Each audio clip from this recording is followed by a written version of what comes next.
So good evening students. Business environment की आज की इस क्लास में आप सब बच्चों का स्वागत है। आज अपन बिजनेस एनवायरनमेंट की यूनिट नंबर 5 का लास्ट टॉपिक और हमारे कोर्स का भी लास्ट टॉपिक के बारे में आज अपन स्टडी करेंगे। तो आज का जो अपना टॉपिक है बच्चों वो है इंस्टीट्यूशनल फ्रेमिंग फॉर प्लानिंग, जिसे हम लोग नीति आयोग कह रहे हैं, और उसकी फंक्शनिंग।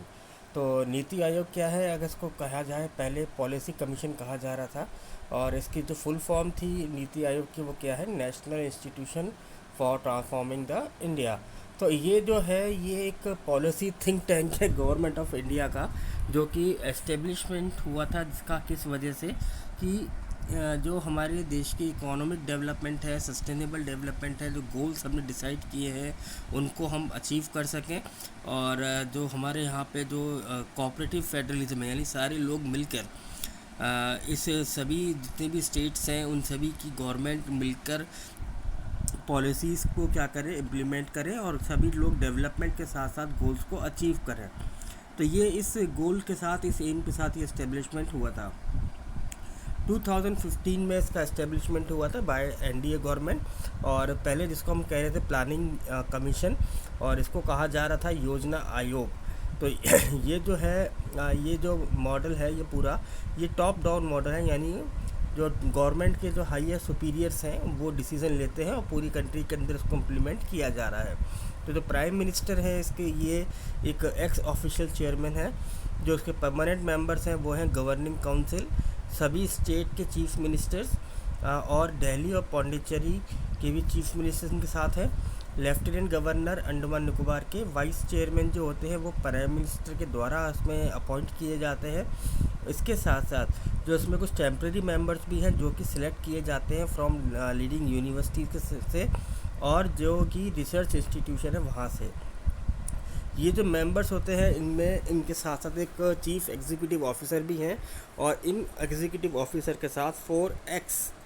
ऑफिशियल मेंबर्स हैं और 2 जो है पार्ट टाइम मेंबर रह के काम करते हैं। तो अब हम बात करेंगे इस नीति आयोग के ऑब्जेक्टिव्स के। तो पहला जो ऑब्जेक्टिव है इस नीति आयोग का वो क्या है, to evolve a shared vision of national development priorities. तो देश के डेवलपमेंट के लिए जो भी प्रायोरिटीज़ हैं उन सबको पहले से ही फ्यूचरिस्टिक होते हुए सोचना है, सभी सेक्टर्स के बारे में सोचना है, सभी स्ट्रेटजीज़ को के बारे में सभी स्ट्रेटजीज़ बनानी है। इसके अलावा जितनी भी स्टेट्स हैं उन सब के कंट्रीब्यूशन और इन्वॉल्वमेंट के साथ नेशनल ऑब्जेक्टिव्स को अचीव करना है।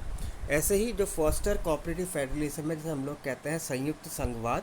तो ये जो संयुक्त संघवाद है ये एक सपोर्टिव इनिशिएटिव्स है और मैकेनिज़्म है कि सभी जो स्टेट्स हैं वो मिलके कोई भी डिसीज़न लेंगी जो कि कंट्री के या नेशनल के डेवलपमेंट के लिए होगा और उसके प्रोटेक्शन के लिए होगा।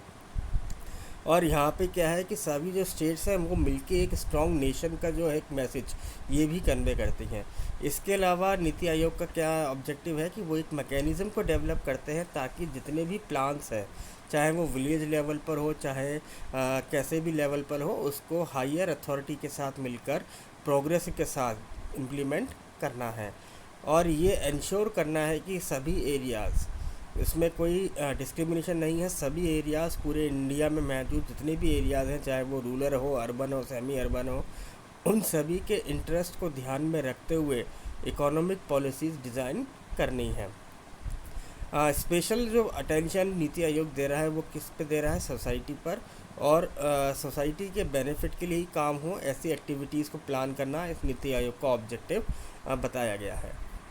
इसके अलावा ऐसी स्ट्रेटजीज़ को डिज़ाइन करना है, ऐसी पॉलिसीज़ को डिज़ाइन करना है जो लॉन्ग टर्म हो। इसमें जो प्रोग्राम्स, फ्रेमवर्क्स बनाए जाएंगे, जो इनिशिएटिव लिया जाएगा, और पर जो भी इनिशिएटिव लिए जा रहे हैं उन सब का प्रॉपर मॉनिटरिंग होना ज़रूरी है, उनकी प्रोग्रेस को मॉनिटर करना ज़रूरी है। तो यहाँ से हमें एक बात समझ में आ रही है कि जो मॉनिटरिंग और फीडबैक सिस्टम है वो किसके लिए होगा, आपके न्यू जो आपकी पॉलिसीज़ बनाई जाएंगी हैं आपके द्वारा या नीति आयोग के द्वारा, उसके अंदर कोई इम्प्रूवमेंट अगर करने की रिक्वायरमेंट है तो वो किया जा सके, और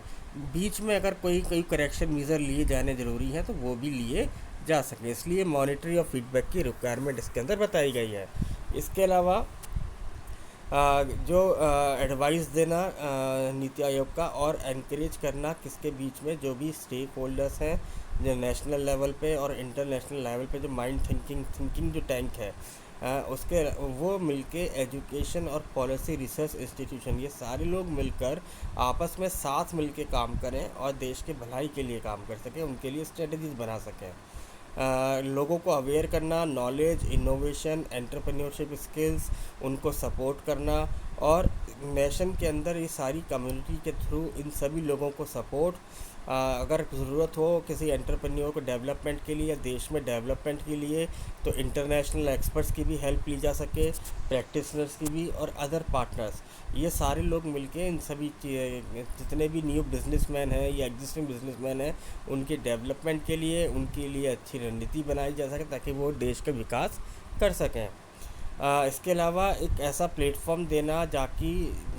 इंटर सेक्टर और इंटर डिपार्टमेंटल कहीं कोई इशू आ रहा हो तो उस इशू को सॉल्व किया जा सके, और अगर डेवलपमेंट की बात की जाए तो वहाँ पर डेवलपमेंट के लिए पॉलिसीज़ को इम्प्लीमेंट की जा सके। यानी बेसिकली इंटर सेक्टर और इंटर डिपार्टमेंट कहीं कोई कॉन्फ्लिक्ट नहीं आने चाहिए। अगर कोई कॉन्फ्लिक्ट है तो उसको दूर करके देश के विकास के लिए ही एजेंडेस को हमें क्रिएट करना है। ऐसे ही to maintain a state of the art resource centre, कोई स्टेट के अंदर कोई रिसोर्स सेंटर है या कोई रिसर्च इंस्टीट्यूशन है तो उनको गुड गवर्नेंस सिस्टम देना है, प्रॉपर गाइडेंस देनी है, डायरेक्शन देनी है, और जहाँ तक पॉसिबल हो सके बेस्ट प्रैक्टिसेस के थ्रू इकोनॉमिक इक्विटेबल डिस्ट्रीब्यूशन के थ्रू डेवलपमेंट करना है, ताकि जितने भी स्टेक होल्डर्स हैं जो इनके साथ जुड़े हुए हैं वो बेनिफिशियल हो सकें। ऐसे ही जो भी गवर्नमेंट ने प्रोग्राम्स और पॉलिसीज़ को बनाया है उनके इनिशिएटिव के लिए मॉनिटरिंग और इवैल्यूएशन, इसके अलावा कहाँ कौन से रिसोर्सेज की रिक्वायरमेंट है वो प्रोवाइड करवाना, और पॉसिबल हो सके तो उनकी सक्सेस के लिए उनको और मजबूती देना ताकि वो ढंग से देश के विकास के लिए अपना रोल प्ले कर सकें। अगर कहीं टेक्नोलॉजी अपग्रेडेशन की रिक्वायरमेंट है उस पर भी फोकस करना नीति आयोग का काम है। हर एक बिजनेस एंटरप्रेन्योर्स की, इंडस्ट्रीज़ की कैपेसिटी को इंक्रीज़ करना, ऐसे प्रोग्राम्स बनाना और इन प्रोग्राम्स को इम्प्लीमेंट करना, ये भी नीति आयोग का काम है। ऐसे ही जो ऑब्जेक्टिव हम कह सकते हैं इन सब चीज़ों को, और इसके अलावा जो भी अदर एक्टिविटीज़ हैं जो ज़रूरी हैं किसके लिए, नेशन के डेवलपमेंट के लिए, तो ये सभी इन चीज़ों को, इन ऑब्जेक्टिव्स को फुलफ़िल करना और इनको लेके चलना, ये नीति आयोग के ऑब्जेक्टिव्स के हमने इसमें स्टडी करी। यदि हम इनके फ़ीचर्स की बात करें तो हमें फ़ीचर्स या फंक्शंस हमें वही नज़र आते हैं जो इनके ऑब्जेक्टिव हैं, जैसे कि सभी लोगों का मिलजुल कर स्ट्रेटजीज़ को डिज़ाइन करना, नेशन का डेवलपमेंट करना, सभी स्टेट्स मिलके अपना फेडरलिज्म के तौर पर स्ट्रेटजीज़ को और मजबूत करना, सभी स्टेट्स को मजबूत करना, जो भी विलेज लेवल पे जो भी स्ट्रेटजीज़ पॉलिसी बनाई गई हैं उनको इम्प्लीमेंट करना, ऐसे एरियाज़ जिनकी डेवलपमेंट ज़रूरी है, जिनका देखभाल करना ज़रूरी है, जिनकी मॉनिटरिंग ज़रूरी है, इकोनॉमिक लेवल पर स्ट्रेटजी डिज़ाइन करके पॉलिसी बनाने के लिए भी और नेशनल सिक्योरिटी के लिए भी ये ज़रूरी है कि इन सब चीज़ों को मॉनिटर किया जा सके। ऐसे ही सोसाइटीज़ के डिफरेंट सेक्शंस को अटेंशन देना और उनके में अगर वहाँ पे कोई रिस्क है तो उसको इग्नोर करना और उसको इकोनॉमिकली मजबूत करना, ऐसे प्रोग्राम्स बनाना, ऐसी स्ट्रेटजीज़ बनाना जो लॉन्ग टर्म हो, फ्रेमवर्क हो, और हर एक डिपार्टमेंट अपनी एफिशिएंसी को इंक्रीज़ करते हुए अपनी प्रोग्रेस को बढ़ा सके, इस चीज़ की मॉनिटरिंग करना और टाइमली बेसिस पे उनका फीडबैक लेना।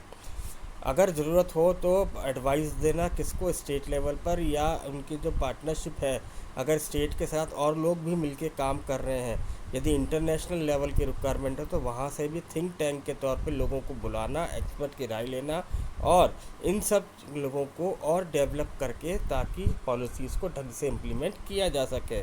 अगर कहीं knowledge innovation entrepreneur support system के तहत अगर किसी पर्सन को, बिजनेसमैन को कहीं इनोवेशन चाहिए, आइडियाज़ चाहिए, कोई न्यू स्कीम्स चाहिए, तो वहाँ पे भी हमें इंटरनेशनल एक्सपर्ट के साथ मिलकर, प्रैक्टिशनर्स के साथ मिलकर कम्युनिटी को डेवलप करना, ये भी इनका ही एक फंक्शन माना जा रहा है। इसके अलावा